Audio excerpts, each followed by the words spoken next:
మీరెప్పుడైనా అలాంటి ఒక వ్యక్తిని చూడండి. కట్టెలు కొట్టడంలో నిపుణుడైన అనుభవజ్ఞుడైన వ్యక్తిని. మీరు ఒకవేళ తనని చూశారంటే తన ధ్యానం మొత్తం అన్ని కర్రలపైన ఉంటుంది. అతని ధ్యానం మొత్తం కూడా కేవలం ఆ ఒక్క కర్రపైనే, ఆ చిన్న భాగంపైనే ఉంటుంది.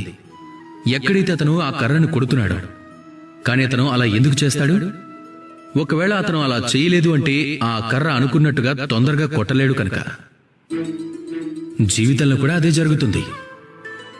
మీరేదైనా లక్ష్యాన్ని పెట్టుకున్నారనుకోండి, మార్గాన్ని ఎంచుకున్నారనుకోండి, ఏదైనా పని చేయాలనుకున్నారనుకోండి, నిశ్చయించుకున్నారనుకోండి, అప్పుడు మీ పూర్తి ధ్యానం మొత్తాన్ని కేవలం దాని మీదే కేంద్రీకరించండి.